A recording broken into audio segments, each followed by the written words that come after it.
For most people, surgery is a scary word, something to be avoided, but there are options out there, especially if you have foot or ankle issues. With me now is Dr. Trevor Haynes with Elite Foot and Ankle Associates. Welcome. Thank you. Okay, so first just tell us about your practice and what you do. Yeah, so we're a podiatry practice, so it basically from the knee down.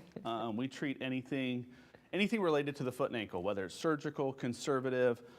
We do a lot of holistic type things like laser, red lights, shockwave therapy. So any problem you have in the foot or ankle, we're who you see. Okay, and then tell me about the minimally invasive surgery option. Yeah, so our office is really heavily focused on minimally invasive. What that means is we try to really limit the exposure when we do surgery. So very tiny incisions, limited hardware, which ultimately translates to faster recovery, sometimes less pain, and walking right away is a big target that we look at. So they can have that surgery and then walk out that afternoon from Correct. your office? Wow, Correct. wow. Tell me about more of the benefits and who are the best candidates for this option? Yeah, so benefits really are, like I said, minimal incisions, so very little scarring.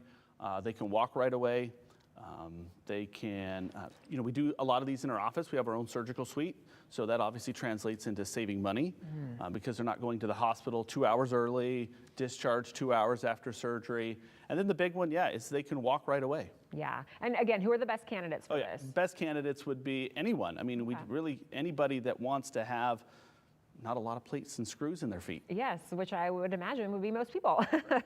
and can this be performed on the most common foot conditions like bunions, hammer toes, all that stuff? Yeah, that's actually where it works the best. Bunions, hammer toes, plantar fasciitis type surgery, bone spurs, those kinds of surgeries. But yeah, bunions and hammer toes are the main focus. Okay, and you mentioned it briefly, but tell us again how this impacts recovery time and then patient outcome. Yeah, patient outcomes are, I think, better because we're not having these big, large incisions on the feet. We're not putting in plates and screws, which are invasive in and of themselves. Yeah. And then the recovery, it's just faster because we're minimizing the soft tissue disruption. And that will help the incisions heal. It will help the bone heal, which ultimately translates in faster recovery. Yeah. And what does post-op look like? I mean, not only in terms of pain management, but also cleanliness and things like that. Sure. Yeah, so we tell patients to keep the bandage on because it's the bandage that's doing the work of what normally a plate and screw would do. Oh, okay. Right? So the way we splint it, the way we bandage it is really what holds the position we're trying to get things to heal in. So we recommend they keep their bandages on, and we have them follow up at 1 week, 2 weeks, and then 4 weeks, and then ultimately at 6 weeks we're planning on discharge. Okay, and then is the pain management also lesser? Just like kind of everything else seems to be in this? Typically, obviously, with pain, it's subjective to the patient, Sure. But typically because we're not making these large incisions, we're not doing a lot big dissection, things like that, the pain is definitely less, so we're prescribing less narcotics for these types of surgeries. Yeah, that's good too. So who in the field of foot and ankle surgery is specifically trained in this minimally invasive option, and what does that training process look like for you? Sure. It's becoming more and more popular. However, there's lots of versions of minimally invasive surgery. There's some that the definition of minimally invasive is small incisions only, but they're still using big screws. There's also more of what we do, and there's only a few around Portland that are actually trained to do this, where we don't use really any hardware at all. It's all done, again, through the bandages.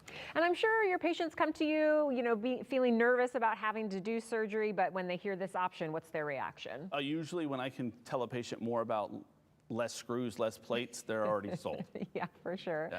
All right, well, tell people you have several offices around town. So tell us all the places you're located. Sure, we have offices in Sandy, Canby, Portland, Lake Oswego, Beaverton, and King City. You have so many, it's hard to keep track. It is hard to keep track. Which office do you typically do the minimally invasive surgeries? Yeah, so our surgical suite is in our Portland location, but all of our doctors are trained in some aspects of minimally invasive surgery. Okay, and so tell people how they can make an appointment with you, get more information, all that stuff. Sure, they can reach out at 503-668-5210 or elitefootandAnkle.com. Anything else that you would want to tell someone who's watching out there and again might have a bad bunion or hammer toe? Any final message to them? Yeah, I would tell them don't be afraid to get it fixed. We have a lot of new technology, new procedures out there that can get this done without all the horror stories that you've heard in the past. Awesome. I'm sure a lot of people are reassured to hear that. So thank you so much for coming on today. Yeah, thank you.